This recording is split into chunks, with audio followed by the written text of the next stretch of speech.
Hello, everyone, and welcome to Broman Podcast episode 140. That's a lot. Today, joining us, we have Marc Thompson, the voice of Star Wars audiobooks. I can't believe that we're talking. Your role seems so important. Thank you so much. Yeah, I don't know if I'm always uncomfortable. I'm very complimented, but I'm not. I always feel weird saying the voice of Star Wars. There's so many other talented narrators that do a great job with it as well. But thank you for having me. I'm very excited to be here.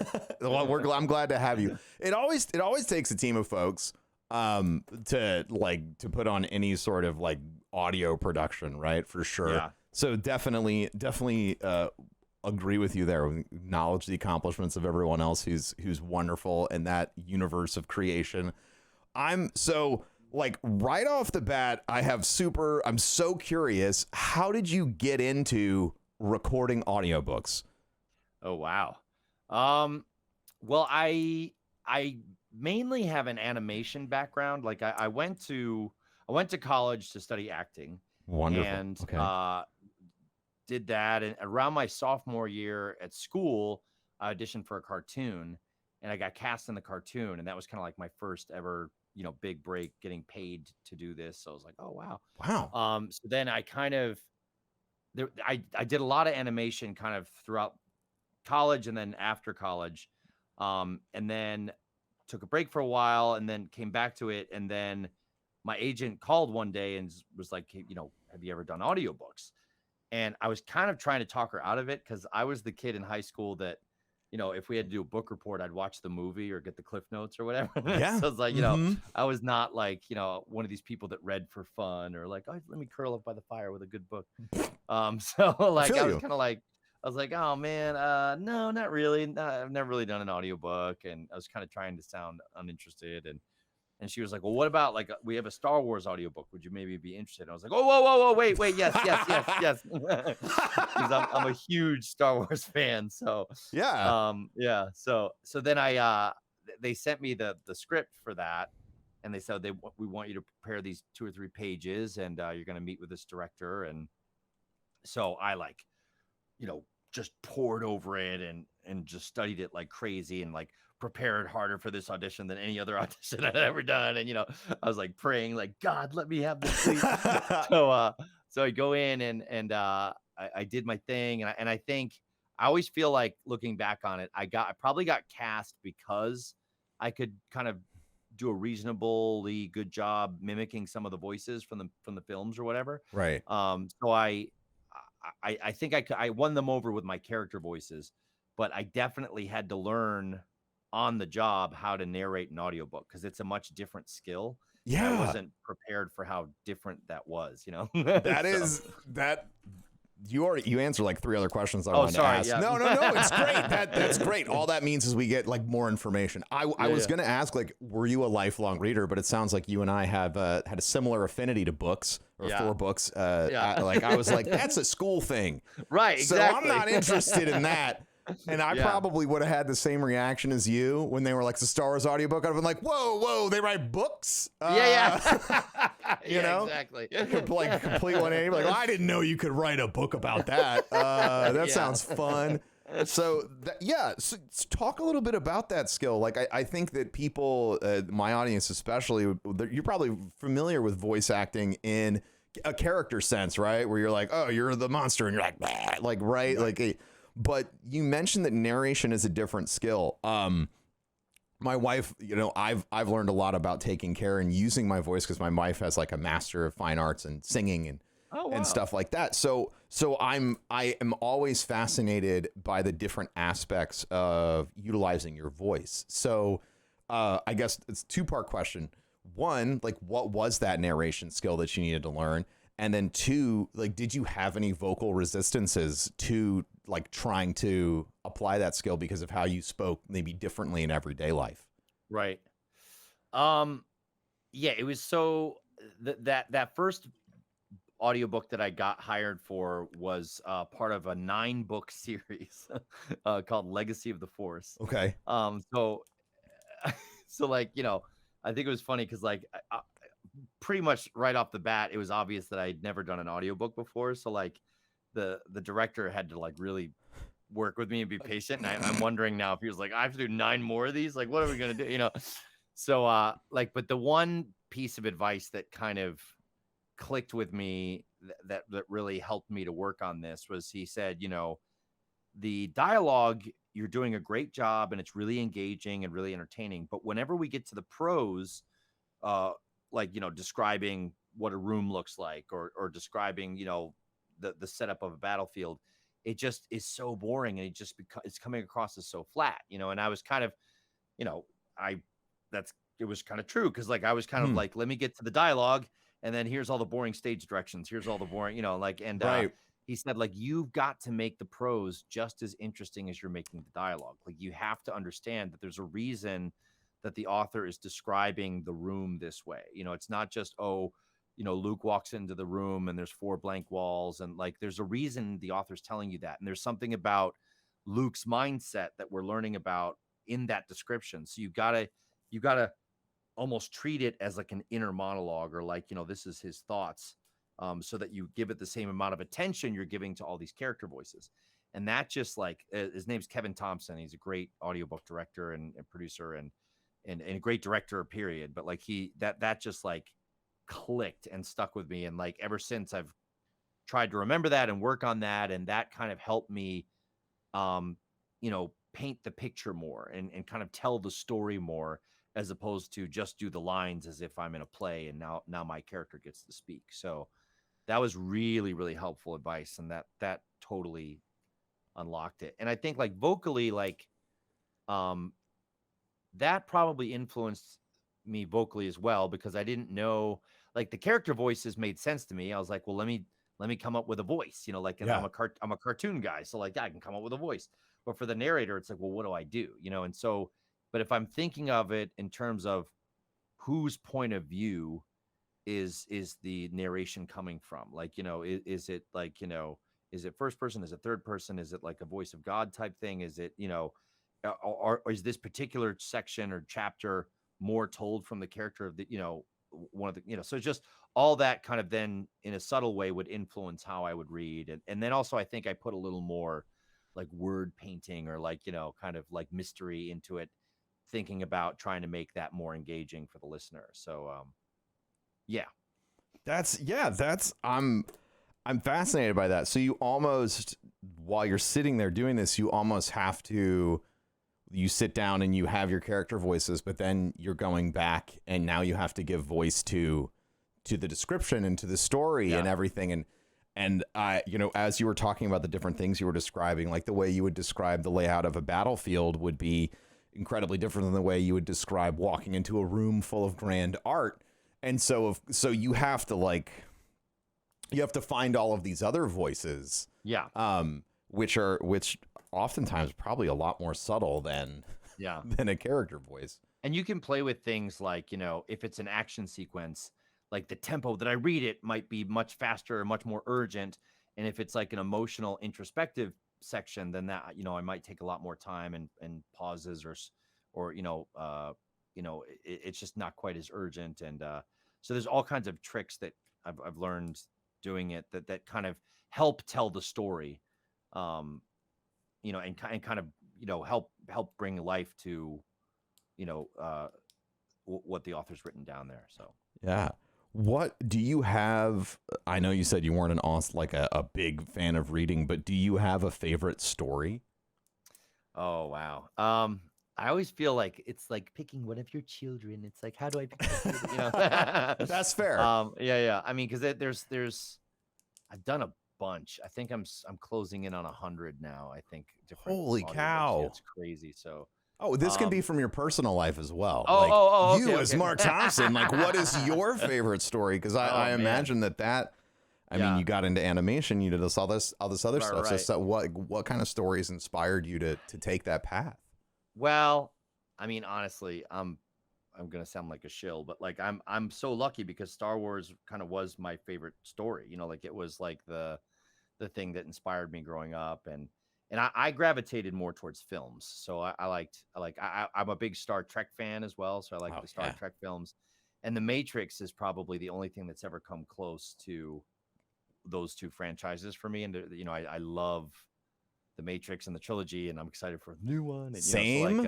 So like the films are kind of what have really inspired me, I would say. So Yeah, I too am a huge Matrix fan. all right, Yeah, no, I love dude. all three of them.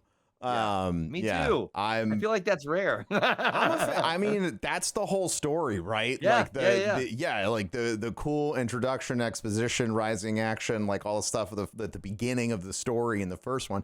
That's awesome. The Wachowskis did an incredible job setting up a beautiful and engaging universe, but that's just the introduction to the story. Yeah. And I like the whole thing as a unit. I So do too. That's cool. That's refreshing to hear you say that. yeah, I feel like I never meet someone that likes all three. Like everyone's always like, the first one's great, the other two stink. I'm like, no, they're great. No, like we aren't all like 20 years younger anymore. Like it's okay to accept that the whole thing was great. Like you don't have to like posture for your friends. Like so then if Star Wars was sort of inspirational or aspirational for you growing up, what took you from like, I love Star Wars, I love film and stories, to being like, I want to be involved in, I'm assuming this played a little bit into your desire to get into animation. So like, how did all of that come together in your life? Well, I think like I was a big, instead of reading like I probably should have been doing, I was watching a lot of TV and kind of being a couch potato, and like, I think I loved how crazy the characters were in Star Wars and the other films, like just like how, just seeing all the aliens and all the different creatures and all the different voices that, came from that. I was probably like I was mimicking them growing up and trying to kind of do them when I would play with my action figures and stuff. And so I think that maybe started to crack open the door of me learning to do that, like learning to make different voices and stuff.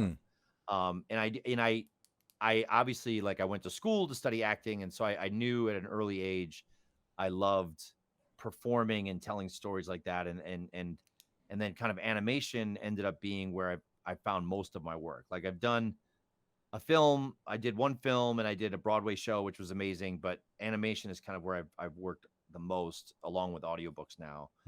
And I think like just being a mimic and kind of like trying to imitate some of those things I saw and heard growing up is maybe what kind of nudged me in that direction and kind of allowed me to pursue it in that particular way. Yeah. Did you get in trouble a lot being a mimic growing up? Asked from another mimic? Yeah. Yeah, like I would be asked to at one point I had to sit next to the teacher's desk because I kept making noises during class. And, but I did get a scholarship in high school because that teacher ended up like giving me like an award at the end of the year, or and I forget what the name of it. It was something about like Chatterbox or Motor Mouth or something. Oh, that's amazing.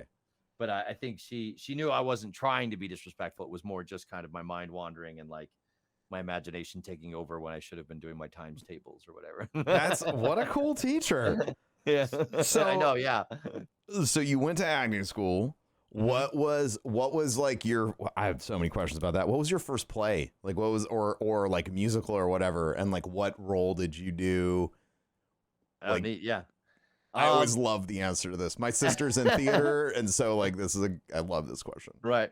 Well, my mom was awesome. Like she kind of knew that I was bit by the acting bug and totally nurtured me. So she got me involved in like improv classes and singing classes and voice classes. And so pretty early on, like in grade school, I was doing that type of stuff. So like the first like real show I did though, I was in, I think it was 9th grade, and it was called The Wolf Boy, the Ghost, and the Light of the Moon.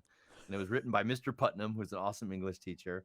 And it was about a kid who's like half wolf, half boy, and he gets picked on by all the bullies at school and stuff like that. So I played the wolf boy, and that was kind of the first time where I got, part in the play, and people seemed to like it. And I was like, oh, maybe I could do this, because I wasn't not super athletic. I wasn't super smart, but like, it was like this thing. Well, maybe this is something I'm good at. And then from there on out, it was like, I had really great teachers that just nurtured it and encouraged me. And I did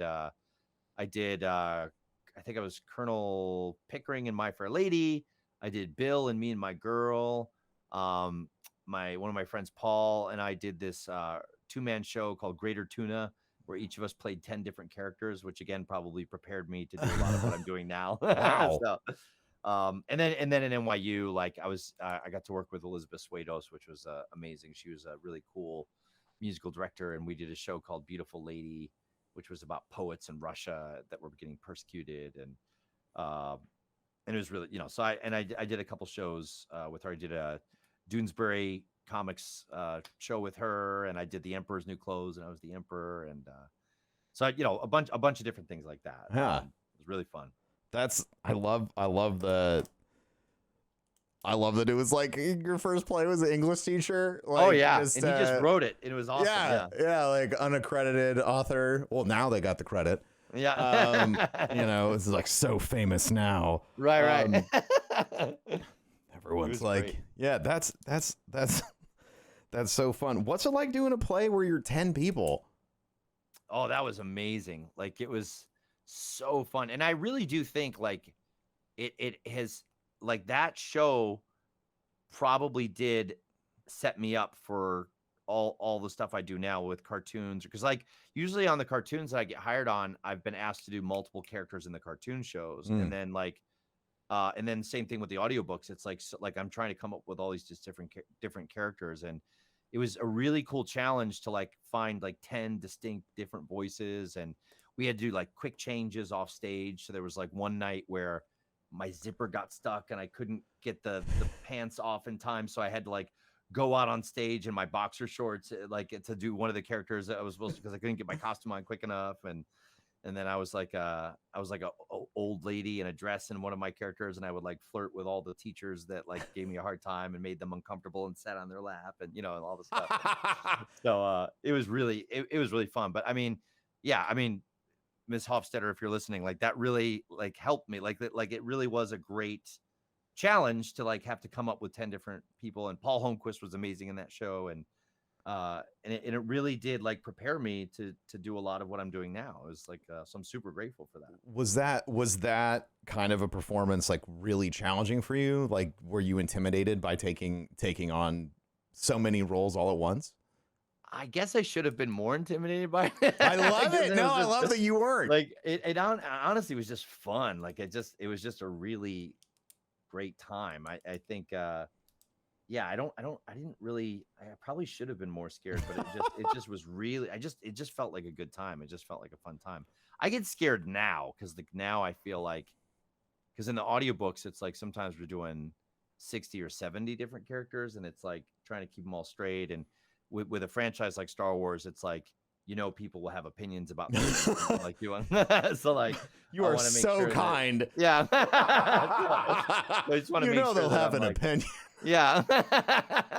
Holy crap. Maybe. So I don't know. Like I'm trying to like, walk that fine line of being creative, but like not, sometimes I get in my head of like, is somebody going to be bothered by this, or is somebody not going to like this? And eventually you got to let that go, because you can get paralyzed if you're too focused on that. So like, and the director, Kevin, does a great job of kind of, keeping me on track and everything. But and yeah, especially if we're doing anything from the films, it's like you just really want to make sure you're honoring the performances that everyone knows from the films, because they know those like the back of their hand, and they're just gonna, if it doesn't sound close to what that is, it's gonna like take them out of the story immediately, So oof, and that's like that's a heavy responsibility. Yeah. Making sure that everybody's satisfied, and then trying to bring in a pre-existing performance where there's all of these expectations, right? And trying to, when you're doing that, is that like an act of pure imitation, or is there, I know like in some ways I'm sure that's possible, but for some characters, we all have our limits. So what is it like trying to synthesize? That's a great question. Yeah, I mean, I know everybody has a different approach. Like, I think because I like mimicking, and I like the art of impersonation. So like, totally. I like watching other impersonators, like when they can really nail it. I'm like, oh, that's amazing, So like, So I think I try to get as close as I can. And then when I can't, because like you said, you know, we have limitations and maybe my vocal instrument doesn't do what that actor's vocal instrument does, I try to like lock into something I can hold on to. So like maybe it's a cadence or a rhythm to the way they speak, or you know, or an accent, or like, so I just try to grab onto something and then do the best I can. And then invariably it's like, you know, when you're doing the adaptations or the novelizations of the films, you might be able to draw on the actual line readings they have of those lines. But what I've actually now come to appreciate about books is, you know, books you get to be with these characters for, you know, 10, 12 hours at a time, which is way more than you would in a 2-hour film. So like you're inevitably going to be able to, you're going to end up exploring things with these characters that maybe the original actors wouldn't have had the time to or the freedom to in a 2-hour film. So like you're going on emotional territory and situations that maybe they never were in the films or would have the time to be. So then you have to then figure out, well, how would they approach this scene? You know, because you don't get drawn that from the film. So then you do have to kind of make it your own, and then you do have to kind of synthesize it in a way and kind of explore, because you don't have that crutch of, well, this is how he said this line in this film. Like now I have to really figure it out on my own. And so then it becomes something different, and it becomes a hybrid of what they did and then what you do, you know. So it's an interesting process or kind of, you know, outcome. I'm fascinated by that answer. The like the things that we grab onto about the human voice, right? Like cadence, that can sell a lot. Like, you know, that's why everybody's Christopher Walken's passable. Oh no, exactly, it's passable. Like some people are awesome because they can get his timbre and everything else. But if you're like, like everyone's like, Walken, right? Because the cadence, because his cadence is so strong. So I think that's it's a really interesting. It's interesting that you parsed that out, because that. I've listened to a couple audiobooks in my career of listening to audiobooks, which is relatively new, and that, you know, the reader or I guess what is it, the vocal artist? I've heard narrator. I don't know. Narrator. Like, that's the word I couldn't remember. Yeah. Narrator. The narrator. They do that. They'll have the cadence change, and that's all that changed. But it's a new character, and I know it. Which is just so fascinating. I love that you brought up that because books are longer, you get to spend more time with the characters. Yeah. Do you feel like as a fan, do you feel like you have a greater appreciation of Star Wars because you've been a part of the literary universe? Oh yeah, 100%. And now I get it. Like, you know, I have to now, you know, admit to my teachers that they were right, and that, you know, reading books is a good thing, because, you know, like, it's like whatever you love, if you read these stories, it's like you do get to know them so much more. And it's like you get to know what their thoughts are in these pivotal scenes, and kind of what the reasoning is of why they make a particular choice or an action. If you're watching the film, all you might have to go on is watching them make the choice. But like, to read it, you see all the inner turmoil that goes into making that choice, and then it makes that choice so much more powerful, you know. And even with the novelizations, like, there's so many things that, you know, that I feel like are explained in such a deeper way in the novelizations than they are in the films. And the films are great, but the books help me appreciate even so much more. Like, for example, like Rey unlocking her Jedi powers, or Palpatine's plan, you know, and that being fleshed out in the book about how he had planned, you know, to kind of end up on Exegol and all this. You know, there's so many like deep things, that answers to questions that you have from watching. So my first Star Wars book was the novelization of Episode 1.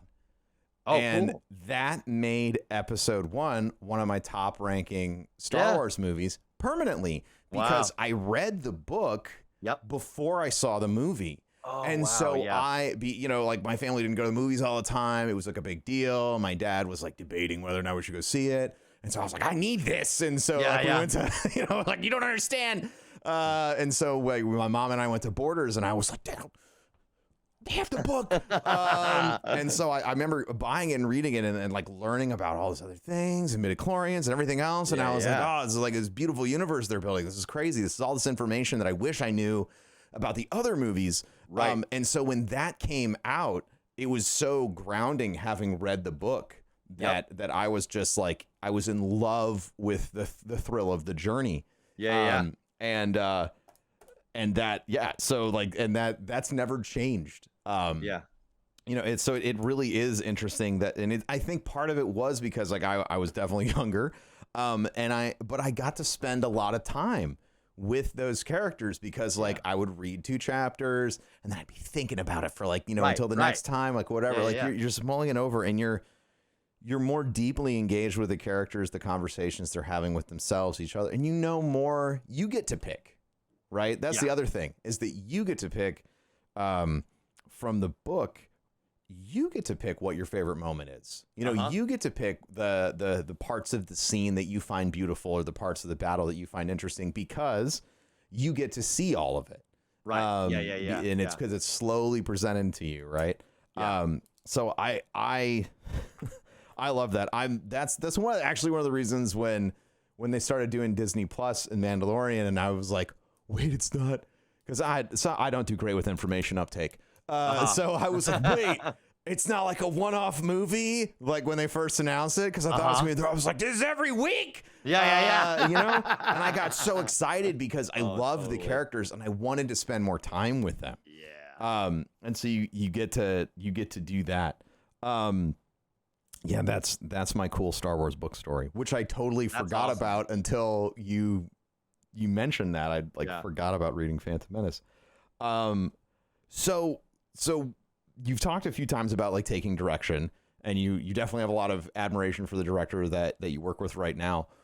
How does the directing process work for an audiobook? Because I think everybody's familiar with directing like movies and TV shows. And they're like, oh, you just, I guarantee you someone's listening right now and they're like, oh, you just read it. Right. You just read the book. You read it good. Just do it gooder. So how? And so like, in what ways? How does directing work? How does working with a director affect your performance as the narrator and things like that? I think I imagine like just like any other medium, like TV or film, like I imagine the experience probably varies depending on each different director. So I've had some directors that their main focus is just that you are being articulate, and that there's no dropped, consonants or S's, or, and that you're reading exactly what's on the page. And that's the kind of focus of the direction.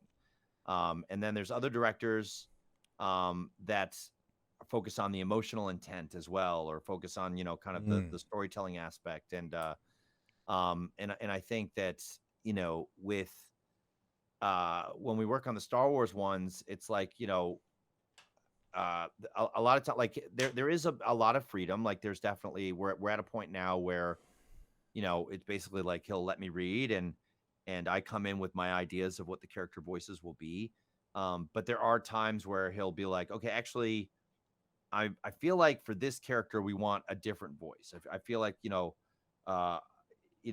either that voice isn't going to match well with the other voices in the book, or maybe I'm seeing this as a director, I'm seeing this character more in this utility. And I want him to be, either more serious or more comic relief, or what, so we're kind of like, he's giving me directions like that. And then there's also times where, he'll be very aware that like, this moment is going to set up what's going to happen 25 chapters later.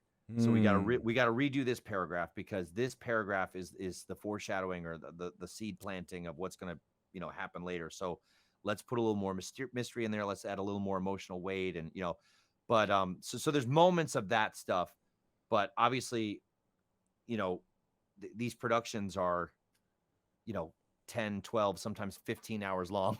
So it's Wow. like there's a pace that we have to move at. And we can't be like Kevin will sometimes say we can't be precious about everything because it would just never get done. So like, so like you have to like sometimes I'll get obsessive and want to kind of do tons of line readings about a one, and he'll be like, we had it on the third take, move on, stop saying that, stop reading that, yes. Because it's mainly because I'll be like a perfectionist about it or I'll overthink it. But he's really good at kind of knowing when we have it and can move on and when, when maybe we do need to spend a little bit more time on this. And, so. Yeah. Yeah. So you brought something up and I wanted to make sure we talked about it. So we're all used to reading, maybe we're used to reading out loud, but this idea of you have to make sure that every syllable is articulated in a way that everyone's going to understand. Is that I find speaking like that to be fucking exhausting. So to be super frank, I find it to be just brutally exhausting. So, and I realize that might not be the same for everybody, but like, what's it like trying to be incredibly articulate for those periods of time? Right. Yeah, it's pretty exhausting. Okay. All right. All right. I mean, now again, like I would say, and sometimes it depends on the book or depends on the genre. Like, I would say like, I know I'm coming across as a Kevin Thompson fanboy right now, but like Kevin does a great job of like making sure that it needs to be articulate enough so it can be understood, but we don't want to, over enunciate everything because then it doesn't sound, like it sounds stilted or it's stiff, and so there are times where he is good about finding the balance between those two things, but there are some people like there's one approach to audiobooks where the approach is more about being super articulate and not adding too much inflection even or too much. Like there's some audiobooks I've worked on for other people that they don't even want me to do character voices because the thinking is that we only want the words to do all of the work and we want the listener to be able to fill in the gaps of the performance or the character voices in what they imagine, and we don't want to get in the way of that. So that's a style and that's an approach, and some people prefer that approach, but I don't. Like I prefer, kind of doing it the way we do it. I like the entertaining audiobooks too. Like when it's just like a really straight read. I'm like, should have just gotten AI to do it. Like, I'm not interested. I want to if I needed to just get the information, and that's like, that's my consumption habit. I understand other people want accuracy. Or articulation. My next question is actually accuracy, right? Like, is it, how imperative is it when you're reading to make sure that like all 10,000 words that you read are the exact right 10,000 words? Like, is there a variance? Is there an acceptable variance? Again, it depends on the director you're working with or the project you're working on. I think generally speaking, they want it to be super word for word and word for word because they want to make sure they're giving you what the author wants on there. I think, there are some instances where, while we're recording, we notice a grammatical error. So then we're like, we'll notify the editors, but we make a choice in that moment to read it grammatically correctly or sometimes, in the audiobook production, sometimes you'll have attributions like, Chewbacca said, or Leia thought, or, and every once in a while, if it's clear who the character is that's saying that, and it might slow the pace of the scene down, they might cut out the Luke said or the Han said, just because it's obvious because of the way we're performing it. Saying, so I don't know. There's minor things like that, but generally speaking, we definitely want to be as word perfect as we can. So that's and that is the reason why I'll never be able to do audiobooks. Like there's no, like everything else, everyone's like, I don't know. Like I've been streaming for a while. I'm going to lower my desk now. So you're going to get to see cool camera shot. Yeah. Oh, okay. Wow. That's cool. Well, I'm trying to stand as much as I can every day. Oh yeah, I should do more. Because sitting's the new smoking. Yeah. So let's just sound as old as possible on this podcast, right? Like I took my vitamins this morning. I did though. Okay. So yeah, like I have a hard time when I'm reading with accuracy. Do you find that you have a very precise reading mind, or is that something you had to train for? No, it's like, and it was a challenge I wasn't expecting to have, but like, there's times where I feel like, am I dyslexic? Like, do I need to get diagnosed? Because it's like, I will invert words or read things that aren't even on the page because in my mind, the way I would say that sentence is like this. So like my brain will fill in my cadence or my way of speaking, and they'll be like, where are you getting that word from? It's not even, I was like, oh, sorry, but it's just, there's kind of a shortcut that my mind will do sometimes because, and it's a weird thing because, people's writing style is like their talking style. So like, if they don't abbreviate, cannot or can't, or like if I think a character would say it cannot, but they've written can't, it's hard for me to wrap my mind around that sometimes because in my mind, it's like the character should be saying it this way, or what, or I'm on board. Or just the way they structure sentences, or sometimes there's like, when you're writing, you can do these like parenthetical, like extended, like tangents within a sentence, you can have like lots of commas, but then when you try to read that out loud and make all those tangents or those parentheticals make sense, it's really hard to do or hard to kind of know how the author wanted it said out loud, so like those are like the really weird challenges that I wouldn't have thought would be challenging before I started doing this. Did you have to like train to have more like verbal reading accuracy, or is it just like it's like get better by doing it? Yeah, it's like on the job training. It's like I don't like maybe I should, but I don't do like exercises or anything. Oh, I'm asking you. I don't know if those things. I don't even know if those things exist. I mean, no, I'm sure some people, like my friend January, she's an amazing narrator, but she'll always give people the advice to like sit and read, like just read out loud the newspaper or a book to try to like see if reading an audiobook is something you'd like to do. And she's awesome. Like she's one of the people that can read it word perfect and have like no flubs, no mistakes, but just, I still like, I stop and start like crazy. And I make a ton of mistakes, and I give the editors a lot of work to do. Oh my God. Thank goodness for editing that. Oh yeah.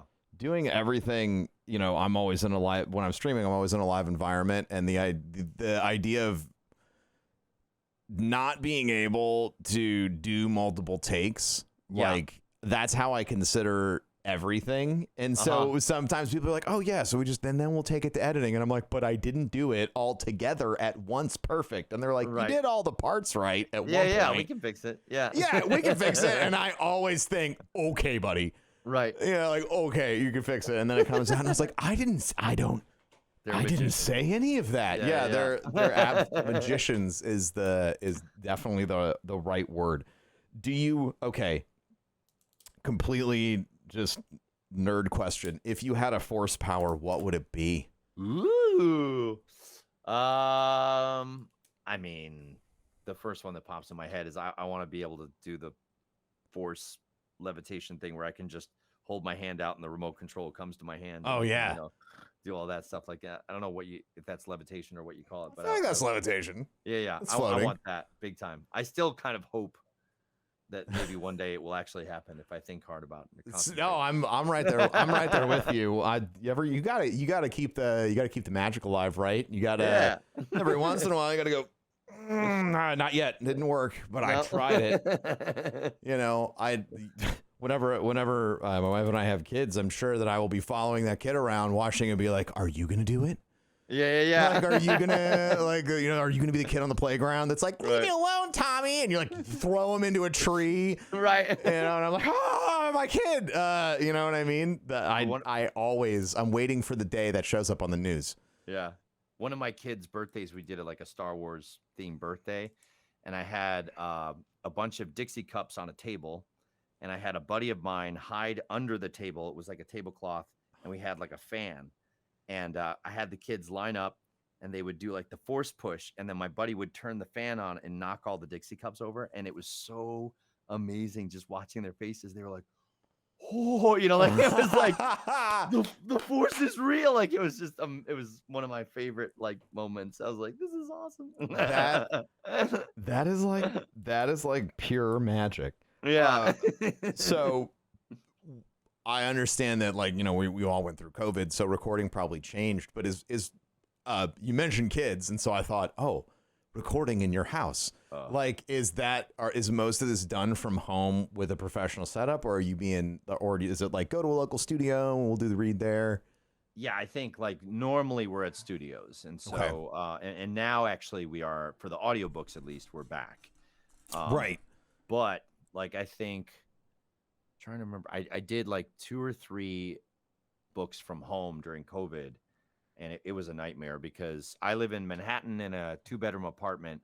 And at the time I had 2 kids, 2 dogs, my wife, and like, you know, and I'm trying to like record all day, every day for 5 days in a row.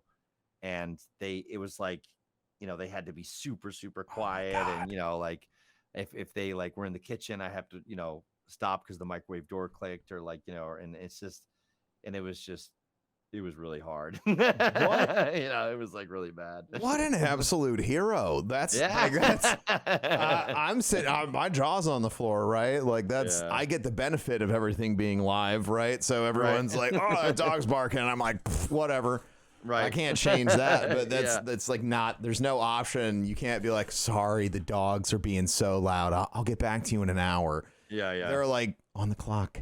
We gotta do this. And I would have like garbage trucks like unloading in front of my apartment for some reason, and it was just like it felt like everything that could go wrong was going wrong, but we got it done. So that is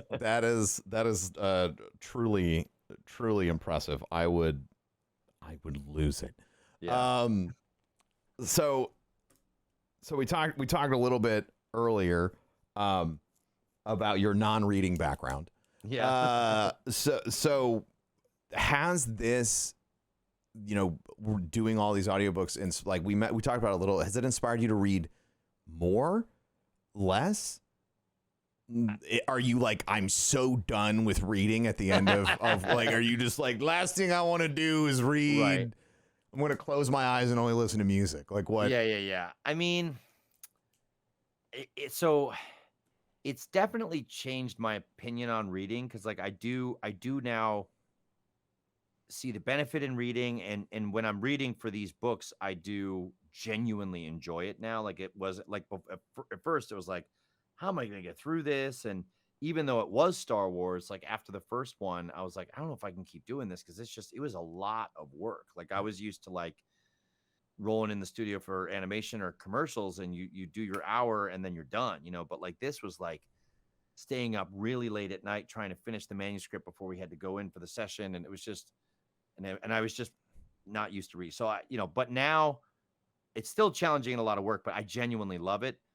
But they keep me busy enough that I am kind of like, when I don't have to read a book, I kind of want to not read. I don't read, like I read like devotional books or like things like that, but like I don't, read for pleasure really, just because there's always another book around the corner that I have to start preparing. And and I am a slow reader. Like I don't it does take me a while still, and I don't know if that just comes from me not being in the habit of reading, and therefore, I've gotten somewhat faster, but it takes me a while to really absorb what I'm reading. So I don't burn through book. Like it takes me a good solid week to get through these books, like on top of all the other jobs I'm doing or whatever. Yeah. I'm a slow reader as well. Okay. So I get that one. It's like you talk about reading comprehension. I was like, yes. Yeah. I'm always really selective about what I read because of that one thing. I'm like, I know when I'm done reading this, I'm going to remember 90% of it, so it better not be crap. Right. I don't want crap rattling around in my brain, taking up space on the hard drive. Right? Yeah. Like I got to use this for thinking and making stuff. I don't have time to like remember this crappy story. I don't want to walk around telling everybody I read this book, it was bad. Yeah. Let me tell you all about it so you share in my suffering. Because I'm that guy. Like if I read something, I'm like, you won't believe it. I did all these things. I mean, shit, I did that to you right when we got started. Like right when we got on here, I was like, check out this cool thing. I got this idea from the book for taking care of all these notes. Awesome. Yeah. I'm reading, man. Good old reading. So what do you do when you're not doing all of this? What's your what's fun? I mean, I'm a big movie buff, and I love movies. So a lot of times I'm going to the movies or watching movies that I love. I like playing video games, but a lot of times my kids have taken over the controllers. Although one of them is now in college, so I have access to the Xbox again. Nice. But yeah, it's a lot of that, and then like I do like I really love Star Wars, so like I joined like a lightsaber club, and we go and like do choreographed lightsaber battles and like, put on shows for kids charity things and whatever. And so when I have time, I do that, and that's super fun, and I've kind of really gotten into that. Oh my gosh, I'm jealous. Yeah. I get all the TikToks of the people that are like really awesome with the lightsaber. I'm not at that level. I look kind of like an old dad doing it, but I still love it. I don't have all the twirls. We all start somewhere, right? Yeah. I for one am just it's the first time I looked at any sort of weapon handling, and I was like, I can't hurt myself. This is perfect. Yeah. like I was like, it's still a fake lightsaber. It's not like the people are like, oh yeah, check it out. This is my new katana. And I was like, I just watched that, and I think my fingers are gone there. Right. Like, my arm's gone there. But the lightsaber stuff always works. Awesome. I remember I've watched so many of those TikToks. Some guy was doing it, but he was like holding the blade, and I was like, "What are you doing? You're burning your hands!" That's not how lightsabers work. That's not how it works. Stop it! My illusion needs to come back. God, I love that kind of stuff. You know, I am always constantly impressed by the fandom of Star Wars and this seemingly constant expansion of cool things they make. Oh yeah. Like there is a whole, and I learned this recently because I was shopping for a friend. There's like a whole, there's like so many stores that sell lightsabers. Like there's I found over 20 in my search for trying to find a perfect lightsaber. I know. Yeah. Like I recently bought one that was like ridiculously expensive, but it's so cool. Like it looks real. But you're right. There's like so many comedy. I'm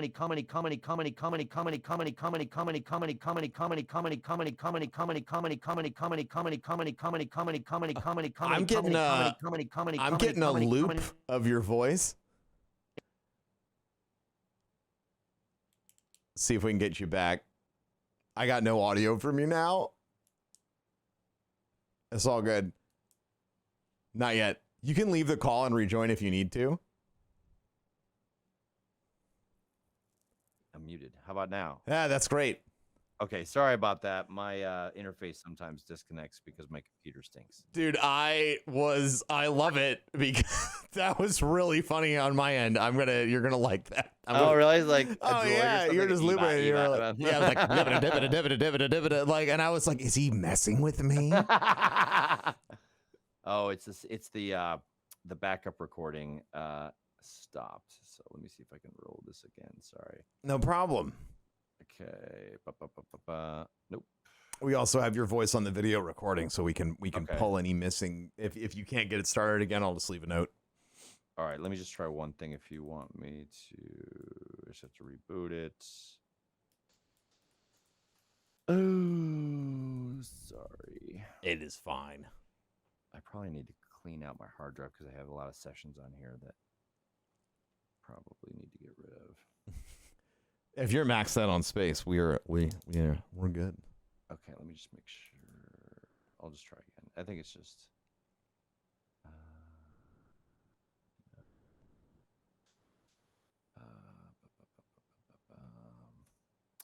Test 1 2. Am I back from the dead? Hello. Yeah. Okay. We're good. Nice. Sorry about Solid. No worries.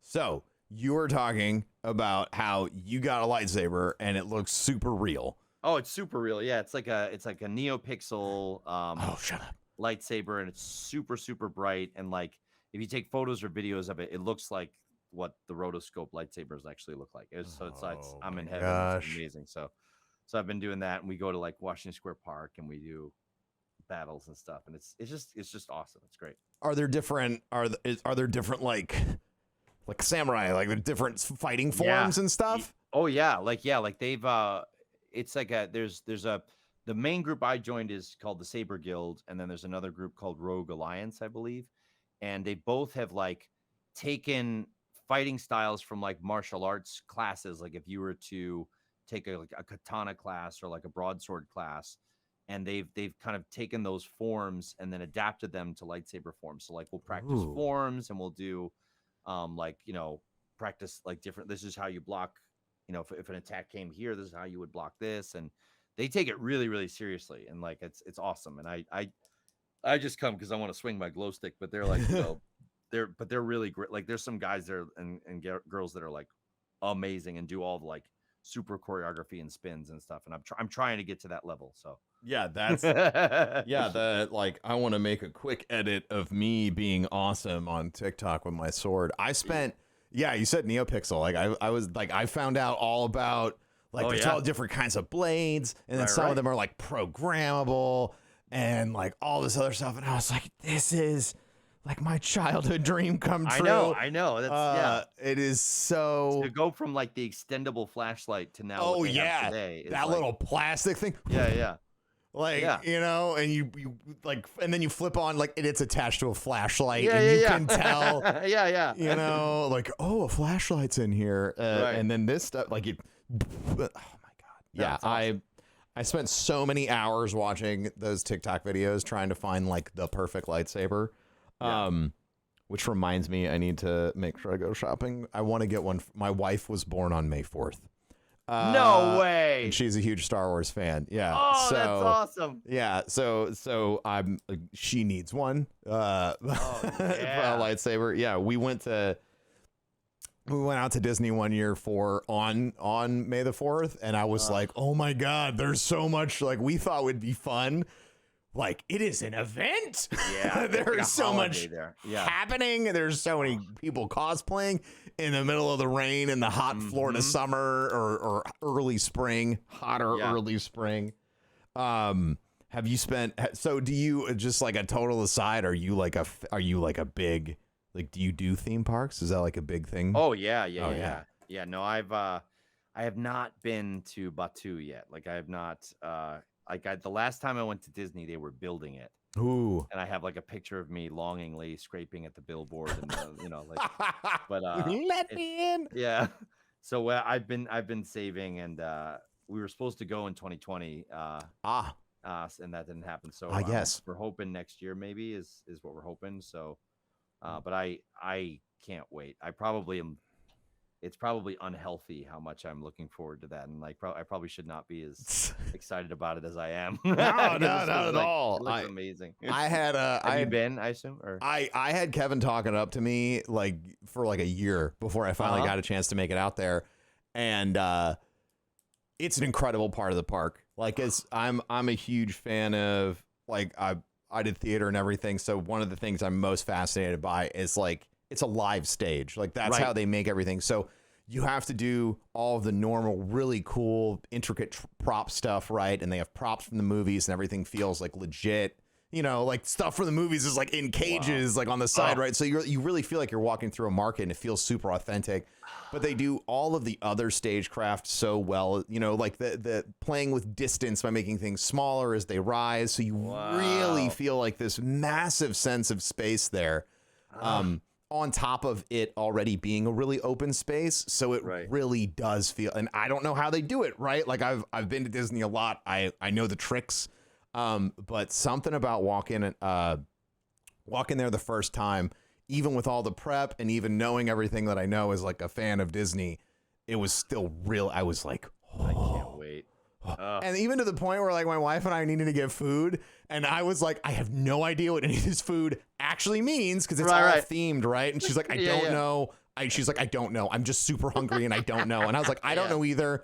And I don't have time to figure it out. Yeah. I don't, but that's what I love. It's like, I don't want to know that it's chicken. I want to know it's like alien. It feels, it feels super alien. And and they lean into that and it makes it all super authentic. We built like a little BB-8 your BB-8 guy. Yeah. That's great. We didn't get to make lightsabers, but we said as we were leaving, we were like, that's for next time. We need a reason to come back. And as a Florida resident, there's always a reason to go to Disney. You're like, they got stuff going on all the time. They're like, you like food? We got that. You like gardening? We got that. Whatever you want. So yeah, that I think I love that you're such a huge fan of Star Wars, and I think that's I think it's obvious. It's ran through our whole conversation. It's really obvious that it's special to you, and I think that really probably brings. It's probably why you're like the guy that my friends freaked out about for 2 weeks, or a month and a half. Like I've had a wonderful time chatting with you this evening. It's been really fun. I appreciate your time. We're coming up on the close, so what I like to do here is if you have any projects, anything coming up, anything you're trying to sell, if you just want people to like send you pictures of their dogs, like whatever you'd like, the floor is yours. And then I will bring it on home. Oh, cool. All right. Thanks. Yeah.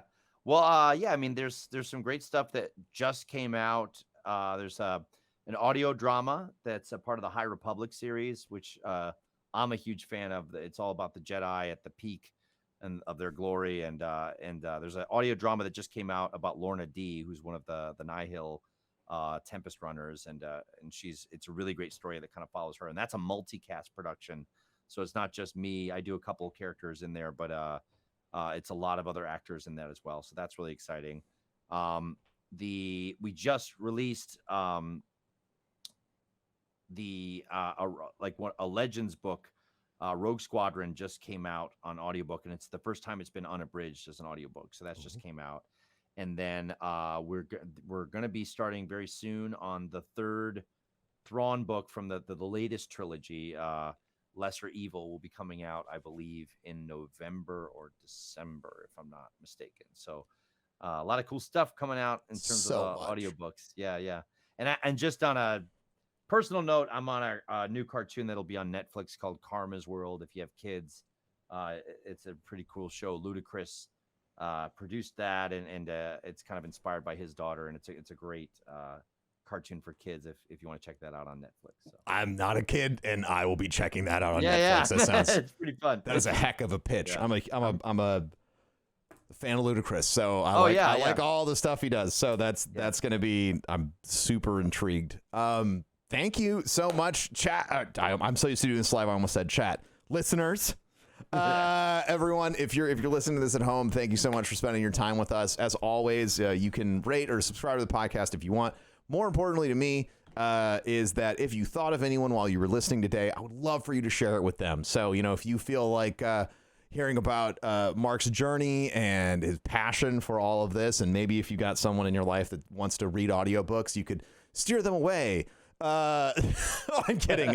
You can show them what it really takes, what the job actually looks like. And I think that for any aspiring, whether it's voice actor or if you want to be a narrator or you want to get into using your voice as your career, I think this has been an incredible podcast. So please share that with whoever you thought about. I'm Professor Broman. You know where you can find me. It's anywhere on the internet. You can type it in the search box, say Professor Broman. It'll be great.